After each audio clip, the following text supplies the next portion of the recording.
क्योंकि एक बड़े कवि को 5 मिनट ज़्यादा सुनना चाहते हैं हम, जिसका नाम गौरव चौहान है। वो तब 5 मिनट तभी बचेगी जब हम सब कुछ समय कम करें। आइए बुला लेते हैं राजेश अग्रवाल को, एक बार तालियां बजा दीजिए।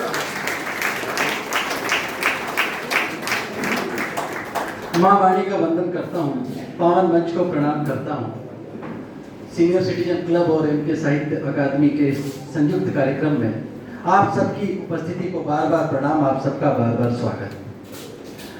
तमाम जान पहचान के लोग बैठे, सबका नाम तो आधी से ज़्यादा कविता उसी में खत्म हो जाएगी। अग्रिम पंक्ति में सुशील जी, बलदेव जी, बिंदर साहब, आदरणीय सिंगर साहब, भारत भूषण जी, तमाम वो लोग बैठे हैं जिनकी वजह से आज मैं मंच पर हूँ। उनके लिए 4 पंक्तियों से अपनी बात शुरू करता हूँ। वो एक बाग वहाँ हर दिन नए पौधे लगाता है। सुशील जी, वो एक बाग वहाँ हर दिन नए पौधे लगाता है, उन्हें वो सींचता है, खाद देता है, सजाता है। वो एक बाग वहाँ हर दिन नए पौधे लगाता है, उन्हें वो सींचता है, खाद देता है, सजाता है। निगहबानी करे उनकी सदा साया सा बनकर वो, निगहबानी करे उनकी सदा साया सा बनकर वो, उन्हें बढ़ता हुआ वो देखकर खुशियां मनाता है। देखकर खुशियां मनाता है। और पूरे देश में जाना होता है, लेकिन आईपी एक्सटेंशन के हर कार्यक्रम में खड़ा होना उतनी ही ऊर्जा देता है जितना कहीं और जाकर शायद मुझे नहीं मिलती। मैं एक बार अपने क्षेत्र को प्रणाम करता हूँ, आप सबको फिर से प्रणाम करता हूँ। ये कार्यक्रम की जब चर्चा हो रही थी, बातचीत चली, कार्यक्रम शुरू हुआ, 3-4 दिन पहले वेद भाई मेरे को मिल गए, बड़े खुश नजर आ, बड़े उदास नजर आ रहे थे। बिंदर साहब बहुत उदास नजर आ रहे। मैंने वेद क्या हुआ, बहुत उदास हो? बोला राजेश भैया दिल्ली आया था पिछले हफ्ते, पत्नी साथ थी। मैंने बोला इसमें उदास होने की क्या बात है? बोला नहीं, उदास होने की बात अब बताता हूँ। कर्नाटक के साथ गई थी, वहां जाके 15,000 की साड़ी खरीदी। बात समझ में? वेद की भाई एक दिन में 15,000 की एक साड़ी, इसने आज तक 15,000 के कुर्ते पजामे नहीं सिलवाए। हाँ, पीछे स्टेट बैंक ज्वाइन किया तब नहीं सूट सिलवाई, उसने एक दिन में 15,000 की साड़ी स्टेट बैंक की ज्वाइन किया था ना भाई, हाँ MIIT। हाँ, तो आज बड़े खुश मिल गए। मैंने बोला वेद भाई आज बड़े खुश हो? बोले राजेश भाई मैं तो कार्यक्रम में आया, पत्नी वही साड़ी पहनकर आपके घर गई। जबरदस्त हिसाब ये लगे। ये पहुंच गए खारी बावली, वो दुकान नंबर 15, मशहूर दुकान है। जाकर बोलना शुरू किया, भाई साहब मुझे 15 किलो चावल, 15 किलो आटा, 15 किलो ज्वार, 15 किलो बाजरा, 15 किलो ये, 15 किलो, सारे विपरीत अनाज के नाम बता दिए। बोले इन सारों को वजन करके एक साथ एक थैली में डाल करके दे दो। दुकानदार ने बोला भाई साहब आपको मैंने कई बार टीवी पर देखा, वेद ठाकुर हो? बोला हाँ। बोला मैं तो आपको समझता था ये सारे अनाज जो विपरीत प्रकार के हैं आपने एक थैले में बंद करवा दिए, किसी काम के नहीं रहे। वेद ने जवाब दिया, बोला पेमेंट मैंने करनी की तुमने? मेरठ का आदमी तुरंत जवाब दिया, उत्तर प्रदेश वाला डरता थोड़ी किसी से। दुकानदार ने बोला भाई साहब आपने बोला ठीक है फिर मेरा सौदा पैक करो। दुकानदार ने सौदा तैयार किया, बिल बनाया, बिल बनाकर बोला भाई साहब पेमेंट कितनी? बोला 2100 रुपए। वेद ने जवाब दिया मेरे खाते में लिख लो, पहचानते तो हो। दुकानदार नहीं माना, सर अपन खाली वाली वाले को जानते हो, कहाँ मानते? बोले भाई साहब उधार नहीं बेचते, उधार सौदा नहीं देते। बोला आप उधार सौदा नहीं देते तो सौदा वापस रख। कमाल का व्यक्ति है। और ये कमाल आप क्या समझते, हमारे आईटी एक्सटेंशन वाले कम कमाल के हैं? एक दिन भारत भूषण जी कहाँ गए? कहाँ गए भाई साहब? कोई नहीं, सिंगल साहब को ही पकड़ दो।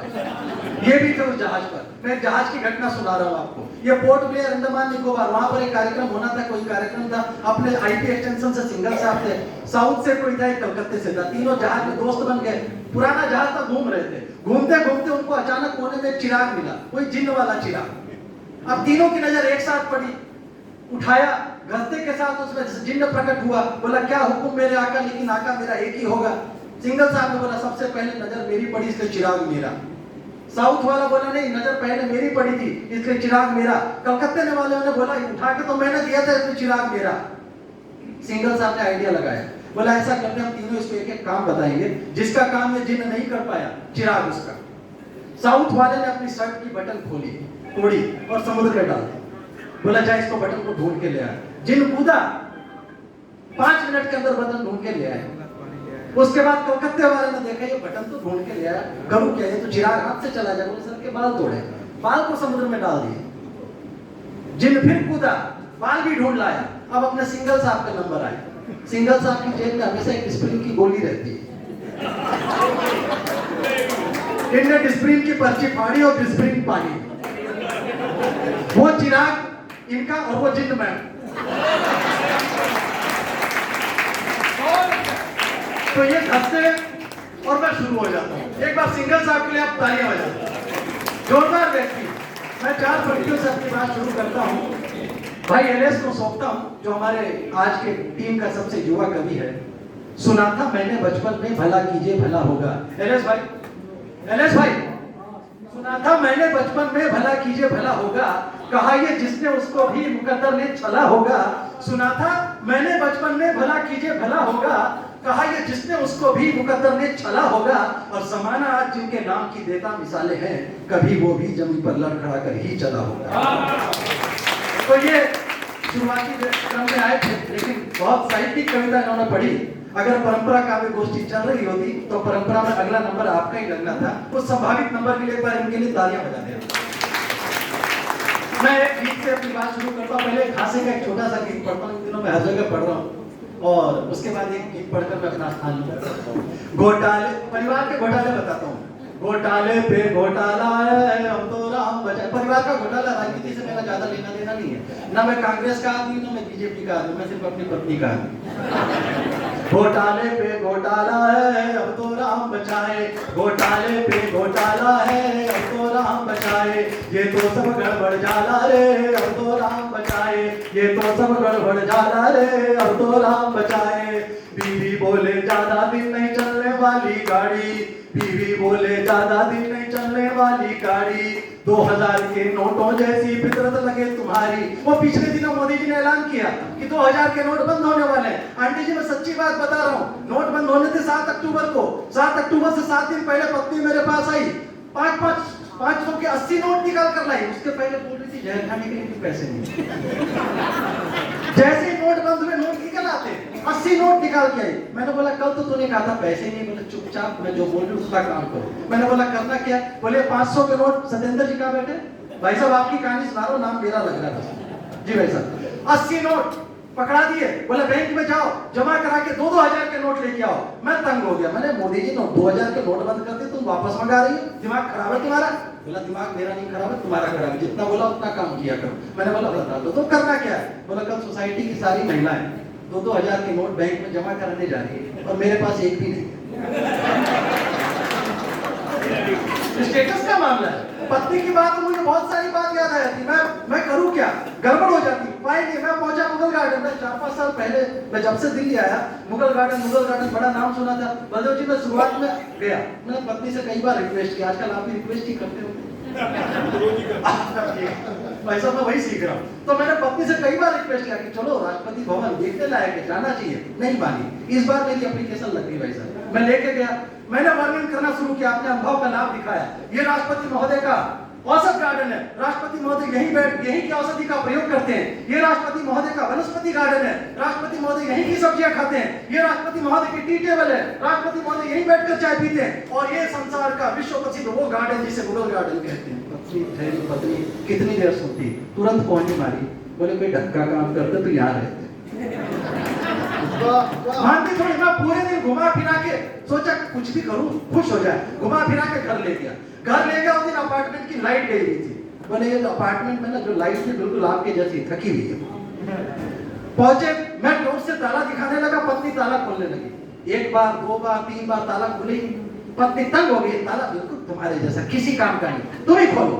अब चाबी मेरे हाथ में, टॉर्च उसके हाथ में। सच्ची घटना बता रहा हूं मैं। जैसे मैंने ताला खोलना शुरू किया, ताला खुल गया।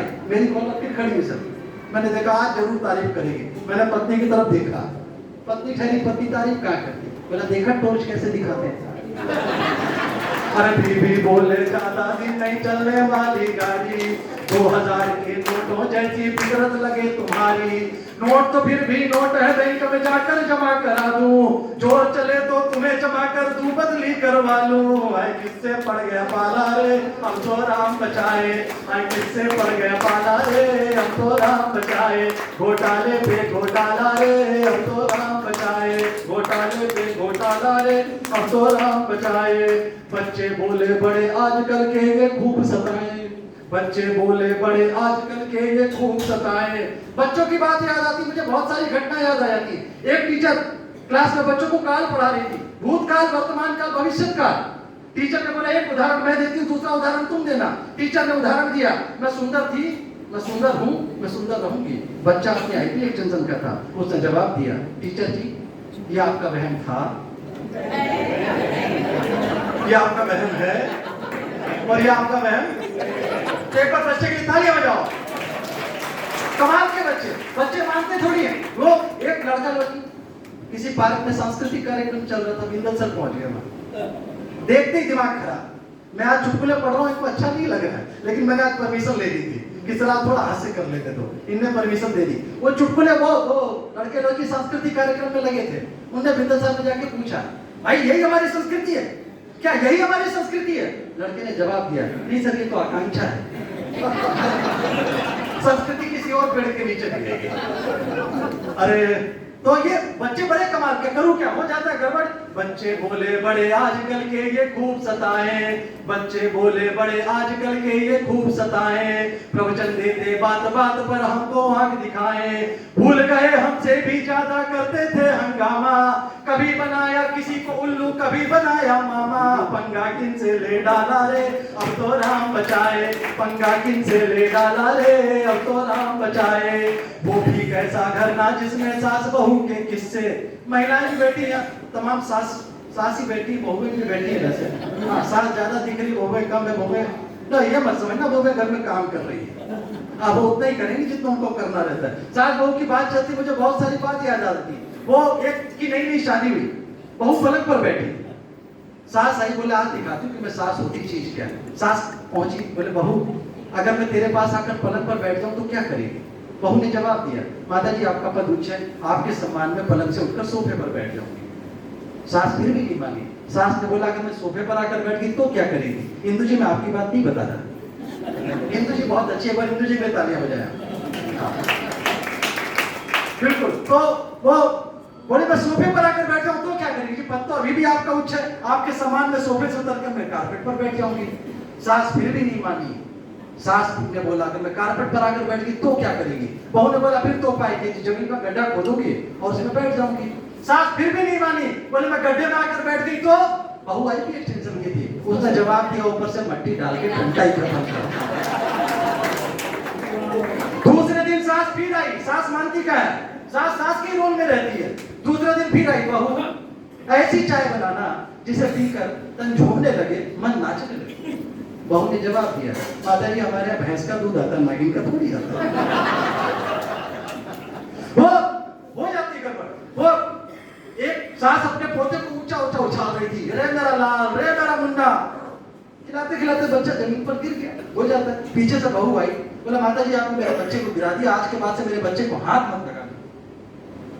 माता जी ठहरी, सास उसने भी जवाब दिया, ठीक है बाबा आज से मैं तेरे मुन्ने को ना हाथ नहीं लगाऊंगी और आज के बाद तू मेरा बेर मत छोड़िए। अरे वो भी कैसा घर ना जिसमें सास बहू के किस्से, वो भी कैसा घर ना जिसमें सास बहू के किस्से, पति बेचारा सोच रहा है वो किसके हिस्से। एक बात दोनों ही कहती बीवी हो या अम्मा, एक बात दोनों ही कहती बीवी हो या अम्मा, देखा नहीं है मैंने तेरे जैसा बड़ा निकम्मा, पंगा किन से ले डाला रे अब तो राम बचाए, घोटाले पे घोटाला रे अब तो राम बचाए, ये तो सब गड़बड़ झाला रे अब तो राम बचाए, ये तो सब गड़बड़। आप एक बार तालियां बजा दें, मैं एक छोटा सा गीत पढ़कर अपने स्थान लेना चाहता हूँ, क्योंकि चेतन जी ने समय की सीमा बांध दी है और घड़ी अपनी रफ्तार से चल रही है। अभी हमने तमाम त्योहार मनाए इस साहित्य अकादमी के मंच से, और आप जैसे जिम्मेदार लोगों के बीच अगर मैं एक जिम्मेदारी वाली कविता ना पढ़ूं तो मेरा काव्य पाठ अधूरा रह जाएगा। मैं सैनिक के माँ की जो पीड़ा है जब उसको खबर लगती है कि उसका बच्चा शहीद हो गया, उसके मन में क्या क्या विचार आते होंगे वो आपके सामने रखना चाहता हूँ। एक बार तालियां बजाकर मुझे आदेश दीजिएगा। एक सीधा सच्चा गीत आपके सामने 3-4 मिनट का, 3 मिनट से ज्यादा मुझे नहीं लगने वाले। सैनिक, बूढ़ी आंखें, माँ सोचती है, क्या सोचती है? सैनिक की जब बात याद आती तो मुझे 4 पंक्तियां याद आती। क्या है जिसने तेरे दिल में इतनी हिम्मत भर दी है? इकबाल साहब, क्या है जिसने तेरे दिल में इतनी हिम्मत भर दी है? तुझ में देश प्रेम की ताकत तन पर फौजी भरती है। हमें बचाने हर दुश्मन के पीछे भाग रहे हो तुम, हम सोते हैं नींद चैन की क्योंकि जाग रहे होते। हम सोते हैं नींद चैन की क्योंकि जाग रहे होते। एक ही माँ के दृष्टिकोण से। बूढ़ी आंखें देखें रास्ता जिसके लौट के आने की, बूढ़ी आंखें देखें रास्ता जिसके लौट के आने की, उस बेटे को जल्दी थी सरहद पर जान लुटाने की, उस बेटे को जल्दी थी सरहद पर जान लुटाने की, बूढ़ी आंखें देखें रास्ता जिसके लौट के आने की, उस बेटे को जल्दी थी सरहद पर जान लुटाने की। अभी अभी निकला था घर से कहा था जल्दी आऊंगा, अभी अभी निकला था घर से कहा था जल्दी आऊंगा, लंबी छुट्टी लेकर घर में लंबा वक्त बिताऊंगा, लंबी छुट्टी लेकर घर में लंबा वक्त बिताऊंगा, किसे पता था इतनी लंबी छुट्टी पर चल जाएगा, किसे पता था इतनी लंबी छुट्टी पर चल जाएगा, यादों में रह जाएगा घर लौट के फिर ना आएगा, यादों में रह जाएगा घर लौट के फिर ना आएगा। कितनी बातें बची हुई थी सुनने और सुनाने की, कितनी बातें बची हुई थी सुनने और सुनाने की, उस बेटे को जल्दी थी सरहद पर जान लुटाने की, उस बेटे को जल्दी थी सरहद पर जान लुटाने की। अभी माँ को याद आता है वो दिन, अभी कुछ दिन पहले तो शादी हुई किसकी, तब कहती है माँ, अभी चढ़ा था घोड़ी पर वो खूब सजा क्या सहरा था, अभी चढ़ा था घोड़ी पर वो खूब सजा क्या सहरा था, आंखों से ओझल नहीं होता क्या मुस्काता चेहरा था, आंखों से ओझल नहीं होता क्या मुस्काता चेहरा था, उसकी बीवी मान न पाई है अब तक खुद को बेवा, उसकी बीवी मान न पाई है अब तक खुद को बेवा, उसके आंसू पोंछूं या करवाऊं मैं खुद की सेवा, उसके आंसू पोंछूं या करवाऊं मैं खुद की सेवा, कितना चाव जिसे था बच्चों का पापा कहलाने की, कितना चाव जिसे था बच्चों का पापा कहलाने की, उस बेटे को जल्दी थी सरहद पर जान लुटाने की, उस बेटे को जल्दी थी सरहद पर जान लुटाने की।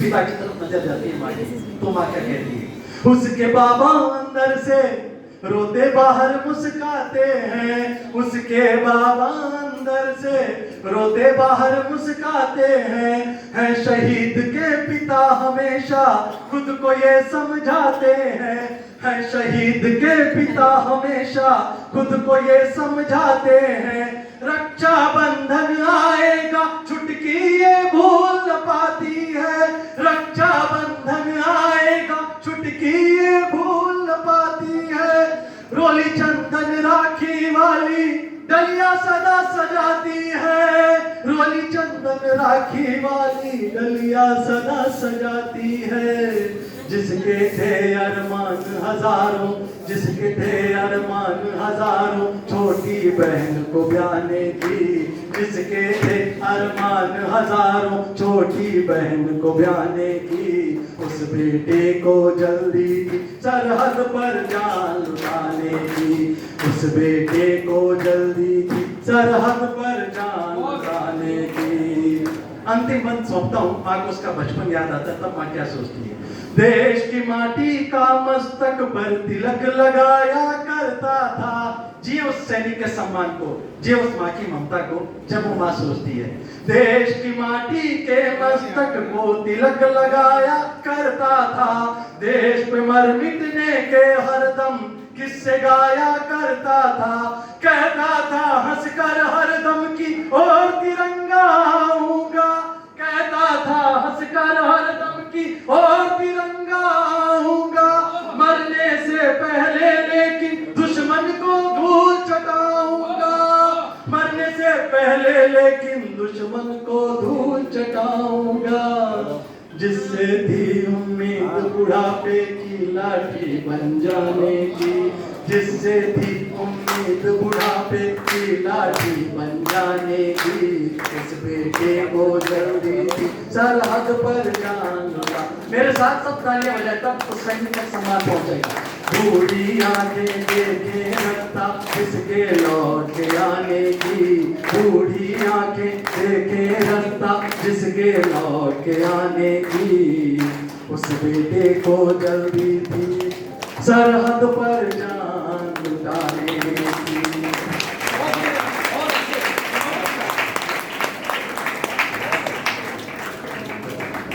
बहुत बहुत साधुवाद राजेश अग्रवाल साहब को। कैसा लगा राजेश अग्रवाल आपको? बहुत अच्छा।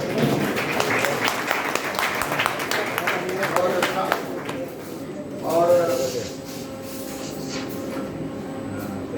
हमको क्रम आगे बढ़ाना है। मन तो था कि प्रतिभा माही जी काव्य पाठ करें,